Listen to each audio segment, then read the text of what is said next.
జై కాంగ్రెస్, జై జై కాంగ్రెస్. మిత్రులారా, ఈరోజు శ్రీమతి సోనియా గాంధీ, శ్రీ మల్లికార్జున్ ఖర్గే గారు, శ్రీ రాహుల్ గాంధీ గారు మెదక్ పార్లమెంటు నియోజకవర్గం నుంచి కాంగ్రెస్ పార్టీ అభ్యర్థిగా నీలం మధును ఎన్నికల బరిలో దించితే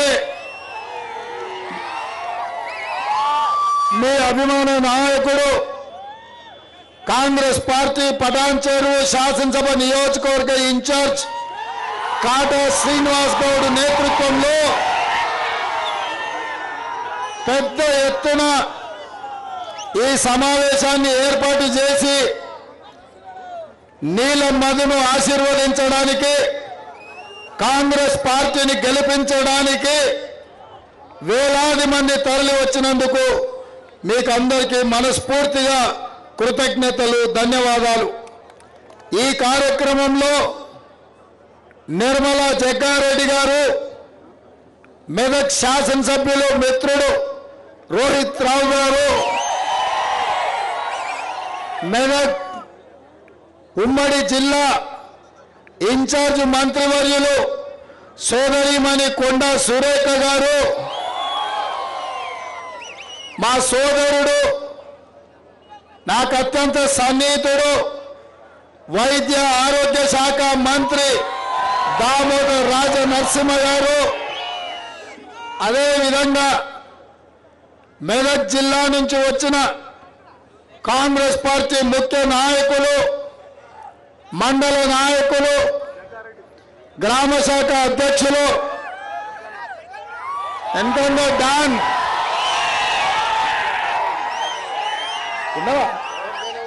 చూడలేదు,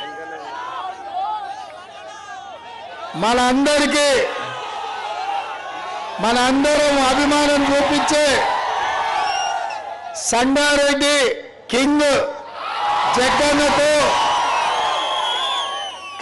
ప్రాణ సమానులైన కాంగ్రెస్ పార్టీ కార్యకర్తలందరికీ కూడా మనస్ఫూర్తిగా అభినందనలు, కృతజ్ఞతలు. ఎందుకంటే కింద భూమిలో నుంచి సెగలు వస్తున్నాయి, పైనుంచి బాణుడు ప్రతాపం చూపిస్తున్నాడు.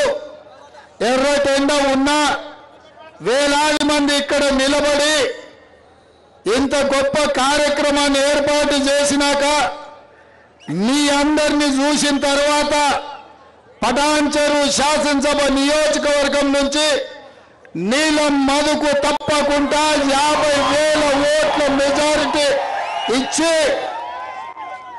అక్కడ ఇక్కడ ఎక్కువ తక్కువైనా ఏదైనా తుట్టైనా పటాన్ చెరువు నుంచి పూర్తి స్థాయిలో 50,000 మెజారిటీ ఇస్తారని నాకు సంపూర్ణమైన నమ్మకం వచ్చింది.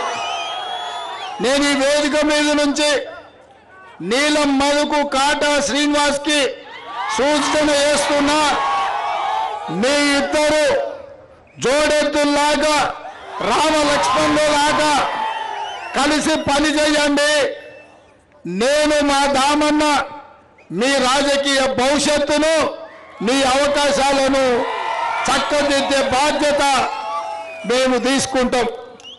చిన్న చిన్న అంశాలు ఏమన్నా ఉన్నా పక్కన పెట్టాలి. ఇవాళ దేశం ఒక సంక్లిష్టమైన పరిస్థితిని ఎదుర్కొంటున్నది. 17 సార్లు లోక్సభ ఎన్నికలు జరిగితే రాజకీయ పార్టీలు ఆనాడు సంక్షేమము, అభివృద్ధి ఎజెండాగా, పేదరిక నిర్మూలన, పారిశ్రామిక అభివృద్ధి ఎజెండాగా ఎన్నికలు జరిగినాయి. కానీ మొదటిసారి 18వ లోక్సభ ఎన్నికలు ఈరోజు సంక్షేమ అభివృద్ధి ప్రాతిపదికన జరగట్లేదు. రాజ్యాంగాన్ని మార్చాలని, రిజర్వేషన్లను రద్దు చేయాలనే ప్రాతిపదికన ఈ ఎన్నికలు జరుగుతున్నాయి.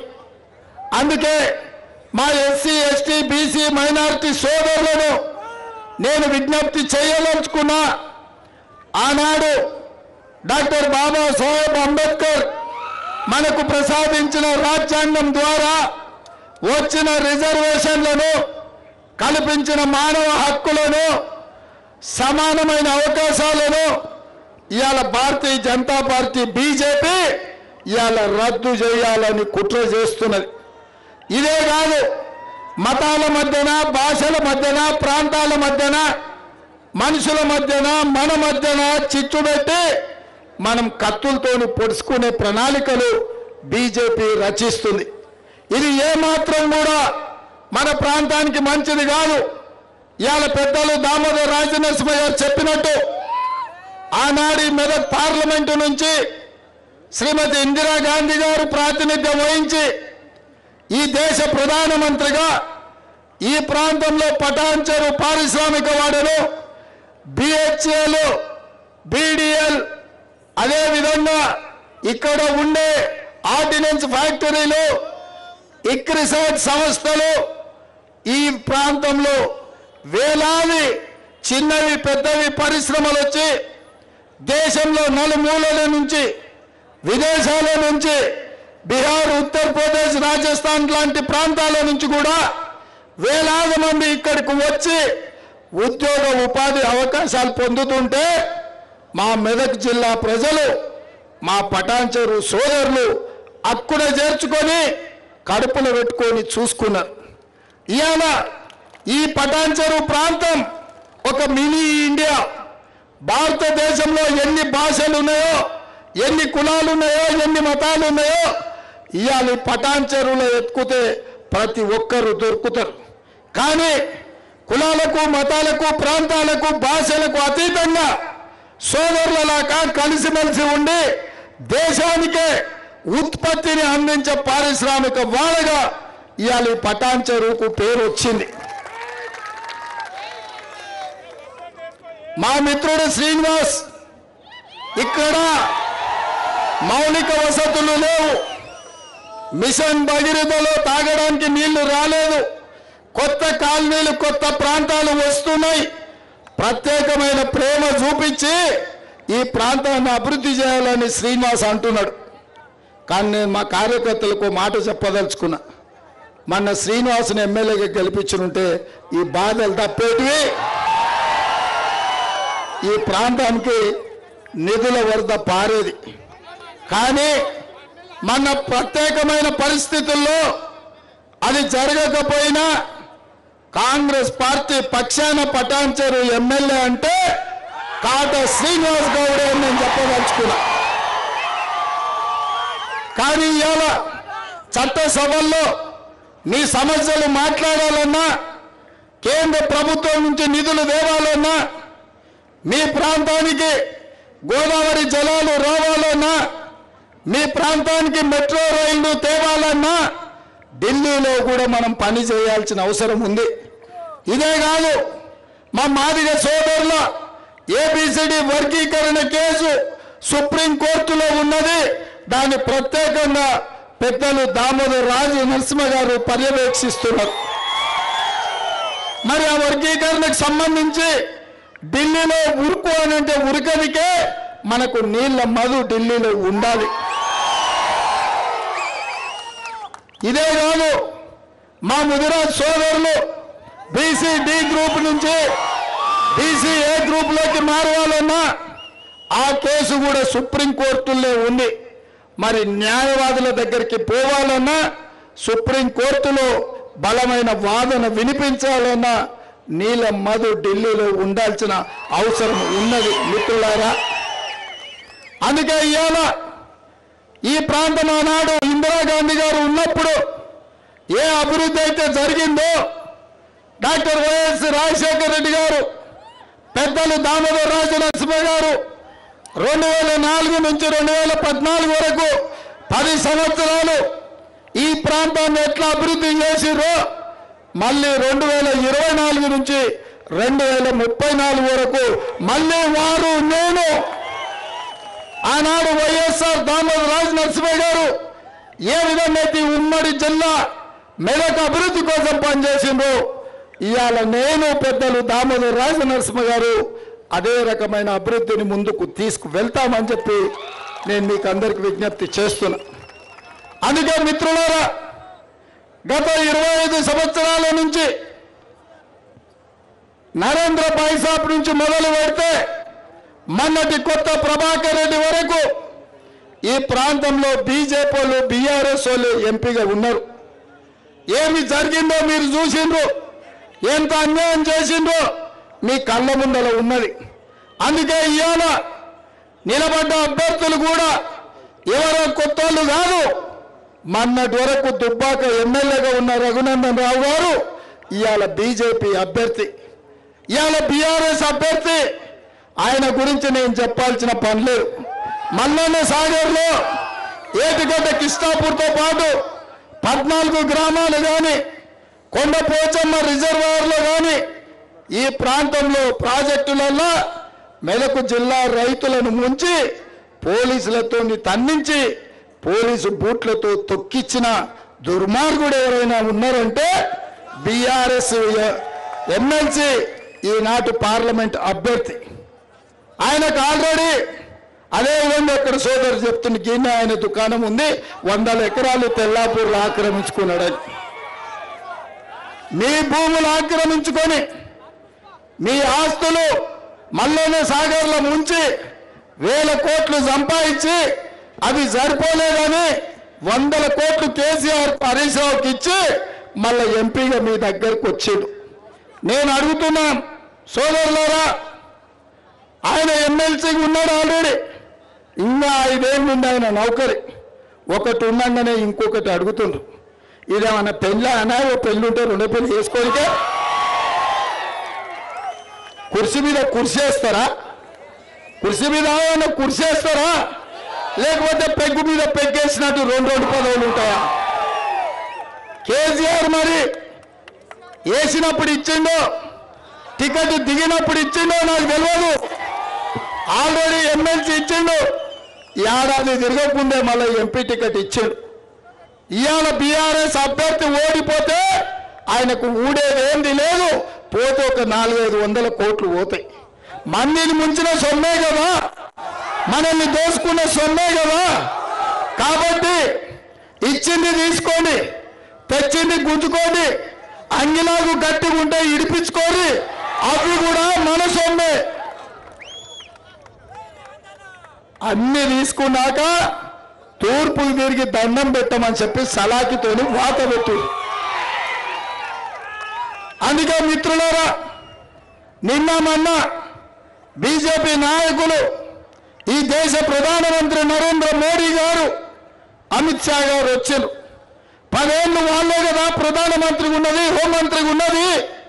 తెలంగాణ రాష్ట్రానికి వచ్చినప్పుడు మనం ఏం ఆశిస్తాం? పెద్దలు వచ్చినప్పుడు, పెద్ద మనుషులు వచ్చినప్పుడు ఏమన్నా తెస్తారేమో, తెలంగాణకి ఏమన్నా ఇస్తారేమో అనుకున్నా. నేను గతంలోనే ఆయన పోయి అడిగిన, మా పటాన్ చెరువు రామచంద్రాంపురం వరకు మాకు మెట్రో రైలు కావాలి అని. ఇస్తాడేమో అనుకున్నా. అదేవిధంగా మనం మూసీ రివర్ డెవలప్మెంట్ ఫ్రంట్కి నిధులు అడిగినాం, ఇస్తాడేమో అనుకున్నా. అదేవిధంగా బయ్యారం ఉక్కు కర్మాగారం, Warangal railway coach factory, Rangareddy జిల్లా చుట్టూతా ఐటీ పరిశ్రమల కోసం అనుమతులు ఇస్తాడేమో అనుకున్నాం. ఇవేమి ఇవ్వలేదు. ఆయన ఒకటే జపం చేస్తున్నారు, హిందువులు ముస్లింలు ఇవాళ మీరు కొట్లాడుకోండి, మీరు కత్తులతో ఒడుచుకోండి, మీ రక్తం చిందాలి, మేము ఓట్లలో గెలవాలి అని ఈ ప్రయత్నం చేస్తున్నాం. నేను అడుగుతున్నా, ఇక్కడ వివిధ ప్రాంతాల నుంచి ప్రజల్ని, ఇక్కడున్న కార్మికుల్ని, మా కమ్యూనిస్టు సోదరులని, మా తెలంగాణ జనసమితి మిత్రులను, సోదరులారా ఇవాళ ఆలోచన చేయండి. ప్రశాంతమైన వాతావరణం ఉన్నప్పుడు, శాంతి భద్రతలను కాపాడినప్పుడే పెట్టుబడులు వస్తాయి, పరిశ్రమలు వస్తాయి, ఉద్యోగ ఉపాధి అవకాశాలు మన పిల్లలకు ఉంటాయి. అట్లా కాకుండా రోజు మనం కొట్లాడుకొని చేస్తుంటే ఎవరైనా పెట్టుబడి పెడతారా? మనకు పరిశ్రమలు వస్తాయా? మన ప్రాజెక్టులు వస్తాయా? మన ప్రాంతం బాగుపడుతుందా? ఆలోచన చేయండి. ఇవాళ ఆనాడు 2004 నుంచి 2014 వరకు దామోదర్ రాజనరసింహ గారు మంత్రిగా, వైఎస్ రాజశేఖర రెడ్డి గారు ముఖ్యమంత్రిగా ఔటర్ రింగ్ రోడ్డు తెచ్చిండు, అంతర్జాతీయ ఎయిర్పోర్ట్ కట్టిండు, ఐటీ పరిశ్రమలు వచ్చినాయి, ఫార్మా కంపెనీలు వచ్చినాయి. అందుకే ఇవాళ మన భూములీడ కట్టిన బస్టాండ్ కూడా ఆనాడు మనం కట్టిందే. అందుకే ఇవాళ మన ప్రాంతం అభివృద్ధి జరగాలంటే, మన భూముల ధరలు పెరగాలంటే, మన పటాన్ చెరువులో కూడా కోకాపేటలో ఎట్లయితే 100 కోట్లకు ఎకరం అయిందో ఇక్కడ భూముల ధరలు 100 కోట్లకు పెరగాలంటే మనకు పరిశ్రమలు రావాలి, ప్రశాంతంగా ఉండాలి, ప్రజలు కలిసిమెలిసి ఉండాలి. కానీ ఇవాళ బీజేపీ వాళ్ళు ఒకటే పిచ్చి పట్టుకున్నది. పిచ్చి ఏందో అంటే ఇవాళ మనకు పిచ్చి లేపి మనం కత్తులతో ఒడుచుకోవాలంట, మన రక్తం ఏర్లై పారాలంట, మన కుత్తుకలు దిగాలంట, బీజేపీ వాళ్ళ సీట్లు గెలవాలంట. ఇంత అన్యాయం, ఇంత దుర్మార్గం ఉంటారే? 10 ఏళ్ళు ప్రధానమంత్రిగా ఉన్న మోడీ గారు తెలంగాణకి ఏమిచ్చిండో చెప్పమనుంది, ఇప్పుడు ఏం తెచ్చిండో చూపియమనుంది. ఏమిచ్చిండు? మరి గాడిద గుడ్డిచ్చిన వాళ్ళకు కర్రు కాల్చి వాత పెట్టాలి. అందుకే ఇవాళ చేసింది లేదు, చెప్పుకోనికే లేదు, తెచ్చింది లేదు, ఇచ్చింది లేదు. ఓ పెద్ద గాడిద గుడ్డు మనకిచ్చి ఇవాళ మన ఓట్లు కొల్లగొట్టాలనుకుంటారు. అందుకే మిత్రులారా, బీజేపీ మాయలో పడ్డామంటే, వాళ్ళు అధికారంలోకి వచ్చిరంటే అంబేద్కర్ గారు రచించిన రాజ్యాంగాన్ని సమూలంగా మారుస్తారు. ఎస్సీ ఎస్టీ బీసీ మైనారిటీలకు ఇచ్చిన రిజర్వేషన్లు రద్దు చేస్తారు. ఇక ఇప్పుడు మీరు ఆలోచన చేయండి, ఏమి ఇవ్వకపోయినా పర్వాలేదు, కానీ తరతరాలుగా మనకు ఎస్సీ ఎస్టీ బీసీ రిజర్వేషన్లతోని మన పిల్లలు డాక్టర్లు, లాయర్లు, ఇంజనీర్లు, ఐఏఎస్లు, ఐపీఎస్లు అవ్వడమే కాదు, దామన్న లాంటి వాళ్ళు ఇవాళ ఎమ్మెల్యేలుగా, మంత్రులుగా, ఇవాళ ఒక బలహీన వర్గాల బిడ్డ నీల మధును ఇవాళ మెదక్ పార్లమెంట్ టికెట్ ఇచ్చినాం. కాటా శ్రీనివాస్ గౌడ్ను ఇవాళ ఎమ్మెల్యే టికెట్ ఇచ్చినాం. అక్క సోదరిమణి కొండ సురేఖమ్మను మంత్రిని చేసినాం. మా ఒడ్డెర సోదరుడు జర్రిపేట జైపాలీడు ఉన్నాడు, ఆయనను కూడా మా ఒడ్డెర సోదరుణ్ణి కార్పొరేషన్ చైర్మన్ చేసినాం. మా అక్క మా నిర్మలమ్మ ఆమెను కార్పొరేషన్ చైర్మన్ చేసినాం. ఇక మా జగ్గారెడ్డి గారు అయితే నా పదవంతా ఆయన్ని నడుపుతుండు. వారే ముఖ్యమంత్రి కార్యాలయం మొత్తం పెత్తనం ఆయనదే, నాదేంది లేదు. రబ్బర్ స్టాంపే నేను గుద్దమన్న దగ్గర గుద్దుతున్నా, సంతకం పెట్టమన్న దగ్గర పెడుతున్నా. మొత్తం నడుస్తున్నదే మీది, మనోళ్ళది, పేదోళ్ళది, పేదలకు అండగా ఉండేటోళ్ళు. మరి ఇట్లా అందరినీ కలుపుకపోయే మన ప్రభుత్వం, పేదలకు అండగా ఉండే కాంగ్రెస్ పార్టీ ఇవాళ ఇందిరమ్మ గెలిచిన మెదక్ నుంచి, ఒక బలహీన వర్గాల నుంచి నీల మధుని ఇవాళ ఎన్నికల్లో దించిన. ఆనాడు మా జగన్న చెప్తున్నాడు, ఇందిరమ్మ ఉన్నప్పుడు కీర్తిశేషులు బాగారెడ్డి, మాజీ స్పీకర్ రామచంద్రారెడ్డి గారు ఈ ప్రాంతానికి పరిశ్రమలు తెచ్చిండని. మరి నేను అడుగుతున్నా, ఇవన్నీ కూడా కాంగ్రెస్ హయాంలో జరిగిన అభివృద్ధి కదా. ఇవాళ అందుకే కాంగ్రెస్కి అండగా నిలబడండి.